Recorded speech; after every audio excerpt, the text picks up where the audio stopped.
शादी के पहले से ही विभा को कपड़े धोने का बड़ा शौक था। कभी नल के नीचे तो कभी तालाब के पास। अरे मेरी नीली वाली लुंगी नहीं दिख रही है। विभा की अम्मा, कहाँ रखी है लुंगी? अरे वो तो विभा ने परसों ही धोकर रखी थी आपकी अलमारी में, देखो वही होगी।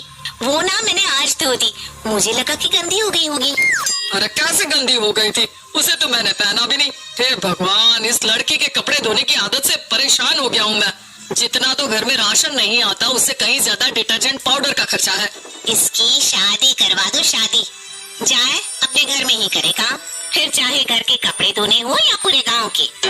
हाँ ठीक बोल रही हो, देखता हूँ मैं कोई लड़का। वो दिन भी आ जाता है जब विवाह को देखने लड़के वाले आ जाते हैं। लड़की मुझे अच्छी लगी। होने वाली सास कहती है, बेटी अगर कुछ पूछना है तो पूछ लो। वैसे तो हमारी लड़की बहुत ही शर्मीली है, जो बोल दो वो मान लेती है, इसे क्या पूछना होगा। अरे कैसी बात कर रही हो माँ, मुझे इन लोगों के घर रहना है, सवाल तो कई है। हाँ बेटा पूछ लो ना, क्या पूछना है। आप लोगों के घर कपड़े कौन धोता है? सास का मुंह बन जाता है। देखो, अगर तुम ये कहना चाहती हो कि तुम्हें कपड़े धोने नहीं आते तो सुन लो, कपड़े मैं ही धोती हूँ, लेकिन तुम्हारे आ जाने के बाद मैं रुमाल तक नहीं धोऊंगी। अरे चुप रहना भाग्यवान, बहू बेचारी घर आई नहीं, उसे डराना शुरू कर दिया। वो क्या है ना बिटिया, अभी तक तो ये कल्लू की माँ ही धोती थी, लेकिन अब तुम्हारे पापा तो दहेज में वॉशिंग मशीन देंगे ही।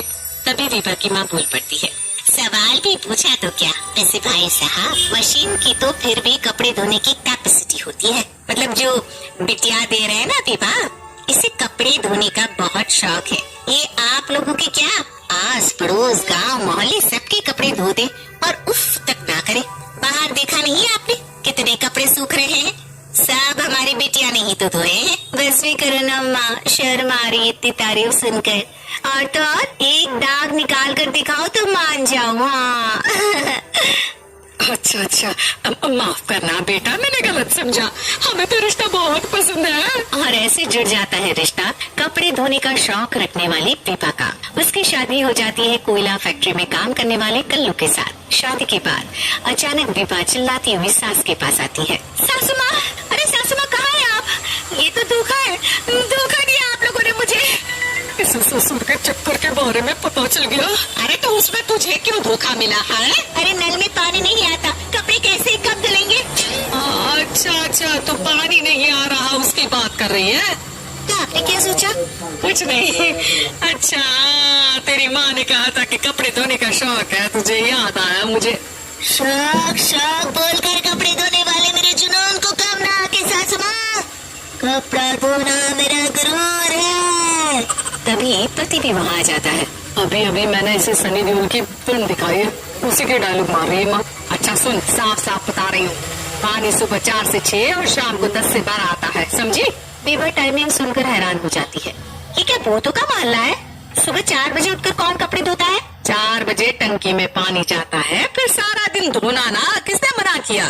अरे कैसे बात करेंगे, 200 लीटर की टंकी में कितने कपड़े धो लूंगी मैं? सुबह ही उठ जाऊंगी मैं। अब क्या था, विभा सुबह 4 से लेकर रात के 12 बजे तक कपड़े ही धोती रहती। एक रोज सास पड़ोस से निकलकर कहीं जा रही होती है कि साथ वाली कहती है, हाँ कल्लू की माँ, जरा ये बताओ कि 2 साड़ी है, 2 ब्लाउज और एक पेटीकोट और एक नाड़ी वाला लंबा कच्छा। हाँ तो? अरे तो क्या, कितना लोगी धुलाई ये बताओ। धोबन दिख रहा है हम क्या? हमारे पति सरकारी नौकरी से अभी रिटायर हुए हैं और बेटा सुपरवाइजर है कोयला फैक्ट्री में। धोबन समझ रखा है हमें। हाय रे कल्लू की अम्मा, माफ कर दो, वो तो मोहल्ले में यही सब बता रहे थे कि तुमने बहू को कपड़ा धुलवाने के काम में लगा दिया है। सास को पड़ोसन की बात सुनकर गुस्सा आ जाता है। वो घर पहुंचती है जहाँ घर के बाहर ही इतने सारे कपड़े सूख रहे होते हैं जितने कि किसी धोबन के घर पर। अरे ओ कल्लू की दुल्हन, बाहर निकल।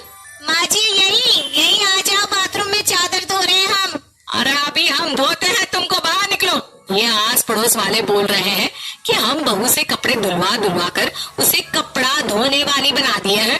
अरे छोड़ो ना माँ जी, किन लोगों की बातों में आती हो? आस पास के लोगों का तो काम ही होता है कि वो किसी तरह सास बहू को लड़ा दे। बहू सारे घर के कपड़े धोती है, ये क्या कम है? बोलिए। सास को भी लग जाता है कि वो बहू का ये सनकीपन नहीं छुड़वा सकती, इससे अच्छा है कि खुद ही चुप हो जाए।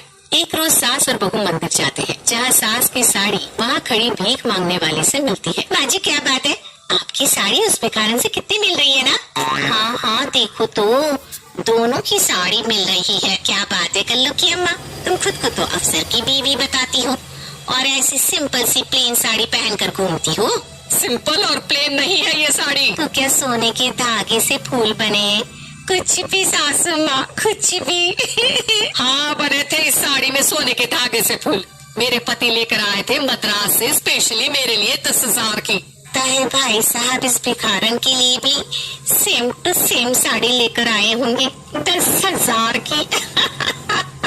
सास उस वक्त तो कुछ नहीं कहती, लेकिन बहू के साथ घर आती है और अलमारी से एल्बम निकाल कर लाती है। ये साड़ी देख रही है, ये वही साड़ी है जिसे मैंने अभी पहना था। इस साड़ी में ये जो चमकदार फूल दिख रहे हैं ना, ये सोने के धागों से काढ़े गए हैं। लेकिन तू लोकल वॉशिंग मशीन ब्रश से घिस घिस कर सारे फूलों को निकाल कर साड़ी प्लेन कर दी। मुझे माफ कर दीजिए सासू माँ। और तो और, जब मैंने तुझे तेरी गलती के लिए कुछ नहीं कहा, लेकिन तूने तो सबके सामने मेरा मजाक ही बना दिया। क्यों? बहू को समझ में आ जाता है कि अब से उसका कपड़े धोना